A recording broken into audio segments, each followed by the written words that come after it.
Анкарада 14 сәгать исәнмесез, мөхтәрәм тыңлаучылар. Бүген 2026 елның 13 февраль җомга көне. Сез турыдан-туры эфирда Төркия Аваз радиосының татар телендәге тапшыруларын тыңлыйсыз. Безнең программа 19 метрлы кыска дулкынның 15360 кГц яшлыгыннан 42 дәрәҗә көнчыгыш юнәлешендәге Түрксат 3А һәм Түрксат 4А иярченнәре белән 3 тапкыр w.trtdinle.com интернет адресы аша һәм кесә телефоннарының TRT Dinle кушымтасыннан Вот Ис радио каналыннан тапшырыла. Тапшыруыбызның бүгенге чыгарылышында соңгы хәбәрләрдән соң Төрки дөньяның йолдызлары программасы белән кызыклы темалар язмасын тәкъдим итәрбез.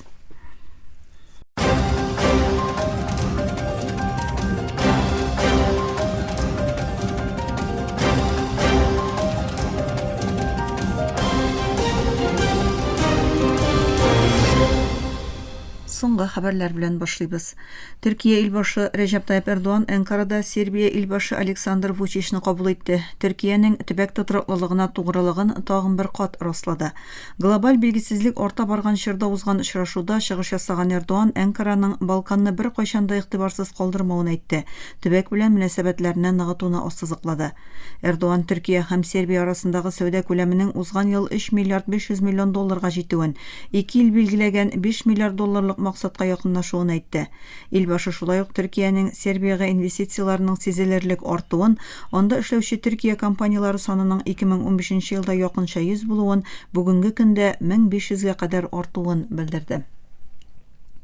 АКШ илбашы Дональд Трамп Иран белән килешүгә бер ай ичендә ирешеп була дип белдерде. Сөйләшүләрнең уңышсыз булуының травматик нәтиҗәләргә китерергә мөмкинлеге турында кисәтте. Трамп: "Без килешү төзергә тиеш, югыйсә вазгыять бик травматик булачак" диде һәм Вашингтон белән Тәһран арасындагы сөйләшүләрне бик яхшы дип бәяләде. Трамп бу сүзләрне Ак йортта Нетаньяху белән очрашудан соң әйтте. Нетаньяху АКШ басымы шул исәптән икенче авиаташучы урнаштыру Тәһранга тәэсир итә ала дип әйтте, ләкин нидә булса килешү Иранның атом төш һәм баллистик ракета программаларын бетерергә һәм төбәктәге вакил актерларны тыярга тиеш дип ассызыклады. Газа хөкүмәтенең матбугат офисы Газа җитәкчелеген Милли комитетын тиз арада төбәккә керергә һәм милли бурычларын үтәргә чакырды. Тулы хезмәттәшлек, һөнәри һәм юридик кысаларда хакимиятне проблемасыз тапшыру вәгъдәсен бирде. Рәсми заллар барлык дәүләт оешмалары да үз вазифаларын Каһирәдәге комитетка тапшырырга әзер дип белдерделәр. Аларның төбәккә килүе Израиль контролендәге чикләрдән узудагы чикләүләр аркасында кичектерелде. Офис Фәләстин җирләренең бердәмлеген раслады. Дәүләт оешмаларының төп хезмәтләрне яхшырту һәм гуманитар газапларны җиңгеләйтү өчен комитет белән тыгыз хезмәттәшлек итәргә әзерлегенә басым ясады. Вәкаләтлеләр әйтүенчә, Израильнең Газада 72 мең фәләстиннең гомерен өзгән геноцид характерындагы сугышы утны туктату белән тәмамланган булса да, Сәламәтлек саклау министрлыгы утны туктату килешүенә ясалган Израиль һөҗүмнәрендә тагын 591 кешенең һәлак булуын җиткерде. АКШ армиясе якынча 10 ел калганнан соң Сүриянең көньягындагы Танф базасыннан китте. Америка көчләре Диашның һәр төрле янавына җавап бирергә әзер булып калачак диде АКШ үзәк командирлыгы командиры Бред Купер һәм Диашка басым ясауны саклап калуның мөһим булуын ассызыклады. 11 февральдәге чигенү Берләшкән уртак вазифа башкару көче табигый каткыйлык операциясе кысаларында үткәрелгән, планлаштырылган һәм шартларга бәйле күчештән соң булды. Сүрия хөкүмәт көчләре соңыннан стратегик чик буе базасын үз контроленә алды.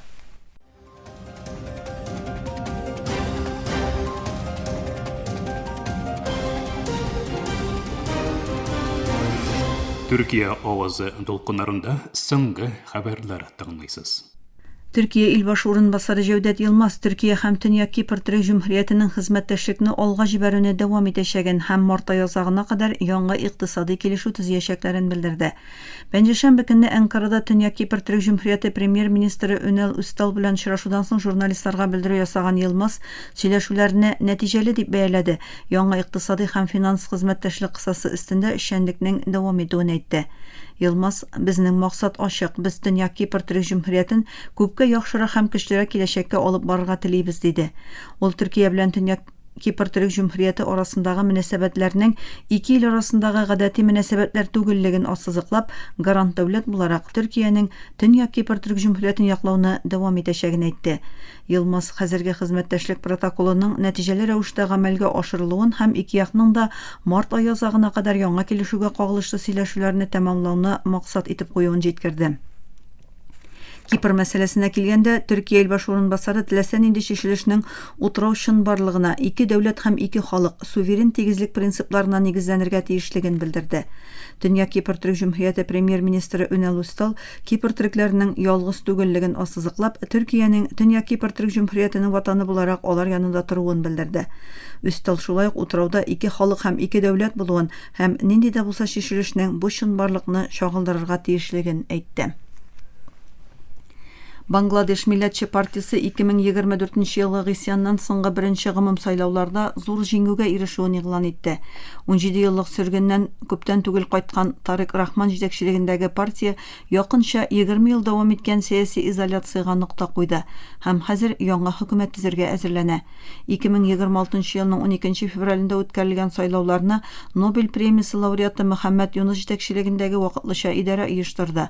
85 яшьлек Юнус 2024 елның августында Шейх Хасина хакимияте бәреп төшерелгәннән бирле Бангладеш белән идара итә. Украина премьер-министры урынбасары Алексей Кулеба белдергәнчә, Украинаның Кара диңгез ярындагы Одесса портларының берсенә Русия пилотсыз очу аппаратлары һөҗүме нәтиҗәсендә бер кеше һәлак булган, 6 кеше яраланган. Кулеба җомга көнне Telegram аккаунтында ясаган белдерүендә Русия порт һәм тимер юл инфраструктурасына көчле һөҗүмнәр оештырды диде. Ул һөҗүм нәтиҗәсендә бер эшханәнең инфраструктурасы, ашлама складлары, йөк вагоннары һәм башка транспорт чараларының зыян күрүен, вакыйганың янгынга китерүен җиткерде. Украина премьер-министры урынбасары портның исемен әйтмәде. Одесса шәһәре тирәсендәге һәм Кара диңгез ярындагы 3 порттагы корылмалар еш кына һөҗүмгә дучар була.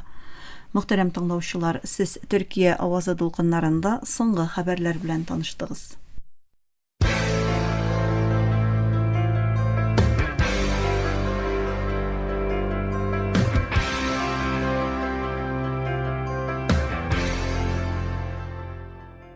Февраль халыкара радио көне. 1946 елның 13 февралендә Берләшкән Милләтләр Оешмасы радиосы ачыла. Соңрак бу көн ЮНЕСКО тарафыннан халыкара радио көне итеп билгеләп үтелә башлый. Тарих буенча дәвам иткән иң тәэсирле, иң җиңел ирешелә алган радио тапшыруларының әһәмияте бүгенге көндә дә арта бара. Дөнья күләмендәге бәрелеш, ватандашлар сугышлары һәм сугыш нокталары турындагы хәбәрләрне качакларга иң тиз ирештерү коралы булды радио. ЮНЕСКО дөньяның һәр почмагыннан тыңлаучыларга сыйфатлы, ышанычлы, дөрес мәгълүмат җиткерергә өнди. Радионы гуманитар ярдәм максаты белән куллану өчен Берләшкән Милләтләр Оешмасының Radio in a Box системасы актив рәвештә кулланыла. Мөхтәрәм тыңлаучылар, халыкара радио көне котлы булсын.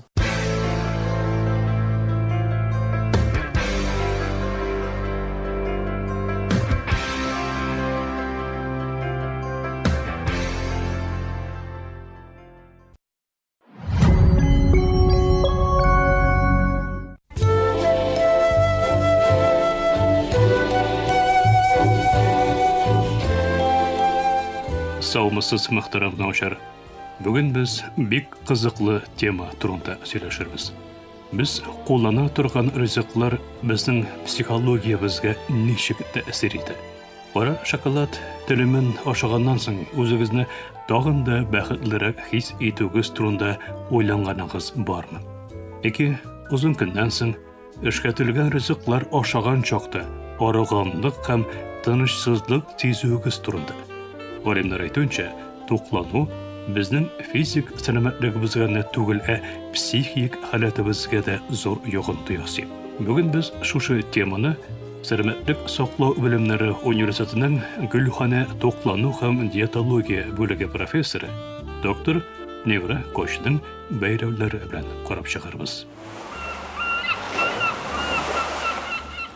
Урта диңгез диетасы психик сәламәтлек өчен файдалы.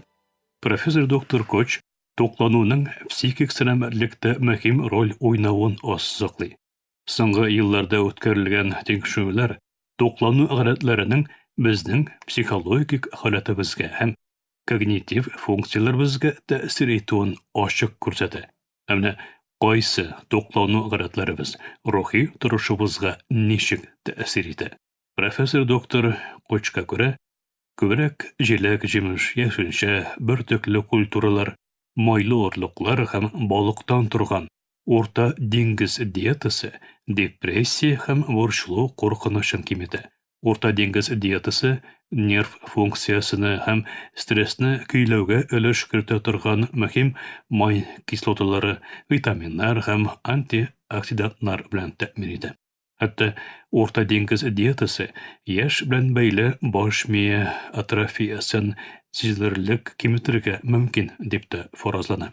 Эшкәтелгән ризыклардан торган рафинатланган шәкәрләргә, транс һәм туендырылган майларга бай диета исә киресенчә рухи торыштың бозылу куркынычын арттырырга мөмкин. Бу җитәрлек һәм баланслы, туклыклы матдәләр белән сәламәт туклануның психик сәламәтлеккә саклаучы йогынты ясавын күрсәтә. Әлбәттә, туклану һәм психик сәламәтлек арасындагы бәйләнеш бу мисаллар белән генә шикләнми. Углеводлардан, аксымнардан һәм майлардан торган макронутриентлар баш мие эшчәнлеге һәм эмоциональ көйләү өчен бик мөһим. Углеводлар баш миенең төп энергия чыганагы булып тора. Алар шулай ук рух торышын һәм йокы режимын көйләргә ярдәм итүче серотонин эшләп чыгару өчен бик мөһим, дип аңлата профессор доктор Коч. Ләкин сак булыгыз. Түбән углеводлы диеталар кайбер кешеләрдә ярсынучанлык һәм депрессия симптомнары артуы белән бәйле. Аксамны җитәрлек дәрәҗәдә кулланмау шулай ук когнитив бозуларга һәм кәеф торыксызлыгына китерергә мөмкин. Шуңа күрә кайбер туклыклы матдәләр психик сәламәтлекне саклау өчен бик мөһим дип санала. Сәламәт майлар, аеруча туендырылмаган майлар һәм омега-3 май кислоталары нейроннарның бөтенлеген һәм элемтәсенә булышлык итә.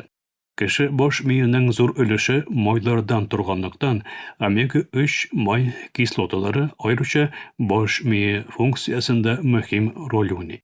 Майлы балыкта һәм җитен орлыгында очрый торган омега-3 май кислоталары баш мие эшчәнлеге өчен бик мөһим.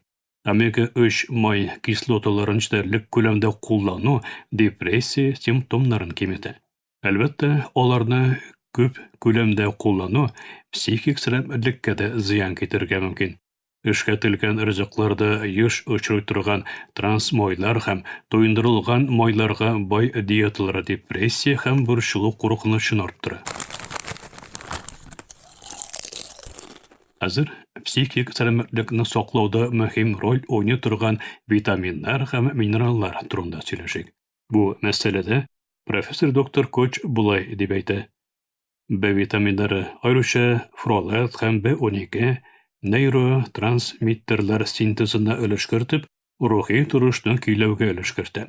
Бу витаминнарның түбән дәрәҗәсе депрессия авырулары куркынычын арттыра. Шулай ук яфраклы яшелчәләрдә һәм чикләвекләрдә булган магний нерв дулкынлануында һәм стресс реакциясендә мөһим минерал булып тора. Аның җитмәве борчылуга охшаш хәрәкәт рәвешләренә китерергә мөмкин. Хәзер бик мөһим мәсьәләгә тукталып узыйк: шикәр куллану. Рафинатланган шикәрләрне артык куллану психик сәламәтлеккә тискәре йогынты ясау беленгән бер чыбарлык. Күп шикәрле диеталар кан шикәре дәрәҗәсенең тирбәнешенә китерергә мөмкин. Бу рух торышының үзгәрүенә, ярсынучанлыкка һәм аруга китерергә мөмкин. Моннан тыш, шикәр куллану ялкынсыну һәм оксидатив стресс артуы белән бәйле. Бу депрессия һәм борчылу бозуларында роль уйный. Тикшерүләр шулай ук күп шикәр куллану депрессия куркынычы артуы белән бәйле булуын күрсәтә. Белгечебез шулай ук кислоталы эчемлекләр мәсьәләсендә дә кисәтә. Еш кулланыла торган әшә эчемлекләр һәм ризыклар рухи торышка турыдан-туры түгел, ишәклек сәламәтлеге аша тәэсир итә ала. Ишек бош ми күчәре депрессия һәм борчылу белән турыдан туры бәйле. Чөнки ишек микробиотасы нейротрансмиттерлар җитештерүгә йогынты ясый. Хәзер исә ферментланган ризыкларның йогынтысын карап узыйк. Тикшерүләр күрсәткәнчә, пробиотик һәм пребиотикларга бай диеталар ишәклек сәламәтлеген яхшырта һәм хәтта депрессия симптомнарын җиңеләйтә ала. Профессор доктор Коч психик хәлне яхшыртучы файдалы бактериялар ягыннан ферментланган ризыклар куллануының мөһимлеген ассыклый. Соңгы елларда фәнни тикшерүләрнең артуы белән туклану һәм психик сәламәтлек арасындагы бәйләнеш яхшырак аңлашыла, ди профессор доктор Коч һәм үз сүзләрен булай дип тәмамлый. Киләчәктә туклану гадәтләрен психологик консультация һәм терапия процессларына интеграциялау психик сәламәтлекне ныгыту өчен мөһим алым булырга мөмкин. Бу нисбәттән туклану белгечләренең кешеләргә туклануга нигезләнгән психик сәламәтлеккә кагылышлы киңәшләр бирәләр. Психологик тайпылышларны профилактикалау һәм дәвалау өчен нәтиҗәле стратегияләр тәкъдим итә ала.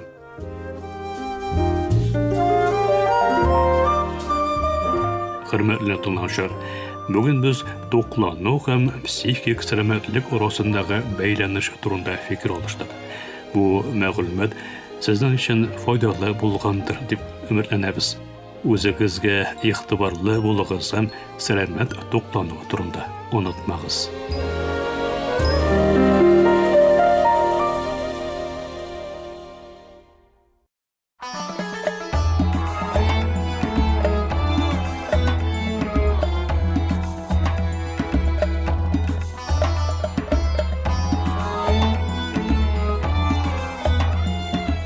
Төрки дөньяның йолдызлары.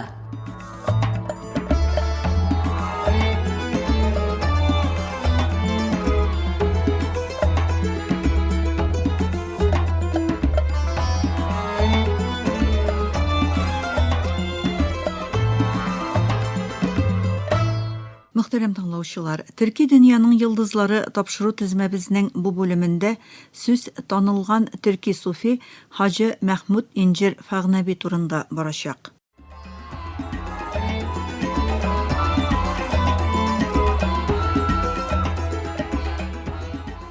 Хаҗы Мәхмүд Инҗир Фәгънәби төрки суфичылыкның иң мөһим шәхесләреннән берсе. Ул 12нче гасырда Бохара янындагы Инҗир Фәгънә авылында дөньяга килә. Төрки суфичылык эшендә Хаҗиган юлы буларак беленгән мәктәпнең әһәмиятле вәкилләреннән берсе була. Фәгънәби остазы һәм рухи юл күрсәтүчесе Ариф Ревгеридан алган суфилык белемнәре белән бу мәктәптә мөһим роль уйный. Фәгънәбинең әтисе Әмир Яхья була, аның гаиләсе бер яктан Мөхәммәд пәйгамбәр нәселеннән, икенче яктан үзбәкләрдән килгән дип риваять ителә. Ул кечкенә вакытта ук суфилык белән кызыксына. Яшьлек елларында агач эшкәртүче һәм төзелеш остасы булып эшли. Шул ук вакытта фәнни белемнәрен дә тирәнәйтә. Мәхмүд Фәгънәви яшь чагында Вапкынга килеп урнаша, агач һәм төзелеш остасы булып эшли. Шунда ул Ариф Ревгери белән танышканнан соң суфичылык юлына кереп китә. Ул остазының иң күренекле шәкертләреннән берсе һәм беренче хәлифәсе була. Фәгънәби Хаҗиган юлын үстерүдә мөһим роль уйный. Ул заманда күп кенә суфилар яшерен зикр ысулын кулланса да, Фәгънәби ачыктан-ачык, тавышлы зикр куллана башлый һәм бу ысулны шәкертләренә дә киңәш итә. Әлеге ысул ул чагында халык арасында суфичылык аңы һәм рухи аңның артуына зур өлеш кертә. Фәгънәби Хаҗиган юлында ачык тавышлы, ягъни зикерне яңгыратып әйтү ысулын керткән беренче зат буларак таныла.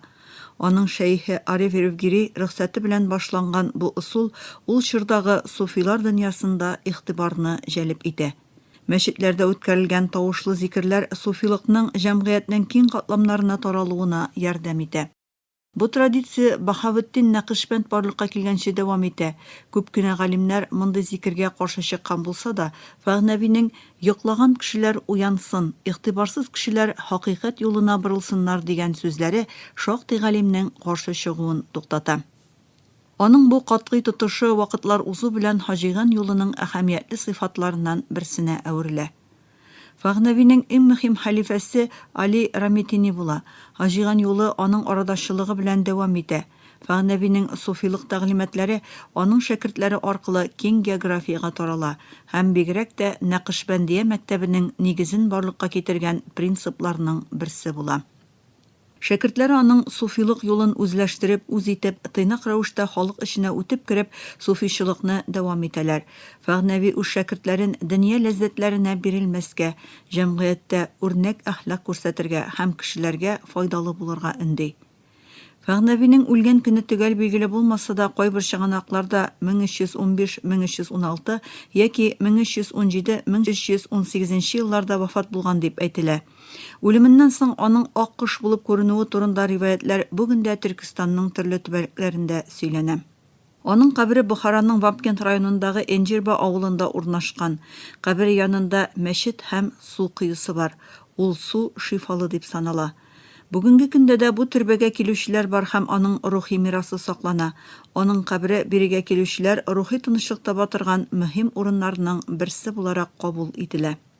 Мәхмүд Фагнавинең суфилы фәлсәфәсенә күрә, кеше йөрәге дөньяви мәхәббәттән арынырга һәм гел Аллага юнәлергә тиеш. Зикр бу бәйләнештә гыйбадәт рәвеше генә түгел, эчке чистарыну һәм Аллага якынаю юлы буларак кабул ителә. Ул суфичылыкның зикр җыены гына түгел, минлекне җиңеп илаһи хакыйкатькә ирешү юлы булуын яклый. Шулай ук ул шәкертләрен Алла юлында сабырлы булырга, дөнья тормышына артык бәйләнмәскә чакыра һәм чын тынычлык, хузурның Аллага юнәлү белән табылачагын әйтә. Мәхмүд Фагнави Хажиган юлының әһәмиятле вәкилләреннән берсе булып, төрки суфичылыгында тирән эз калдыра. Ул тавышлы, ягъни яңгыратып зикр әйтү ысулын кулланып, суфичылыкның киң катлау кешеләренә барып җитүенә ирешә һәм аның шәкертләре бу традицияне җәелдерә. Аның мирасы аннан соңгы суфилык хәрәкәтләренә илһам бирә һәм Нақшбандия мәктәбенә нигез салган мөһим шәхесләрнең берсе булып истә кала.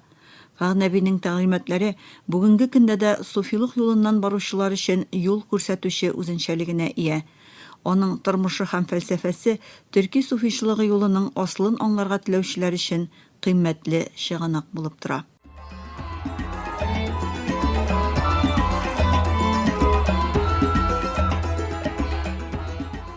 Мөхтәрәм тыңлаучылар, Төрки дөньяның йолдызлары тапшыру тезмәбезнең бүгенге чыгарылышында халыкара мөнәсәбәтләр белгече Җәмил Дуач Ипәкнең танылган төрки суфи Хаҗи Мәхмүд Инҗир Фагнави турында сүз алып бардык.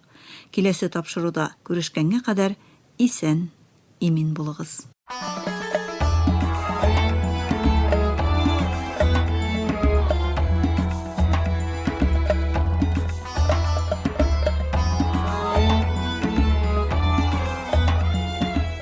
Төрки дөньяның йолдызлары.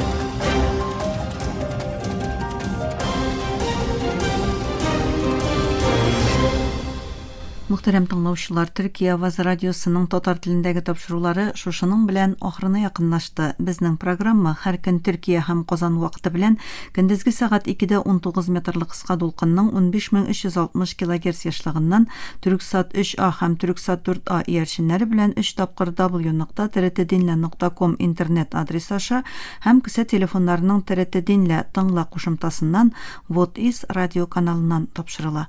Әлегә без сезнең белән саубуллашабыз, эфирда киләсе очрашуга кадәр.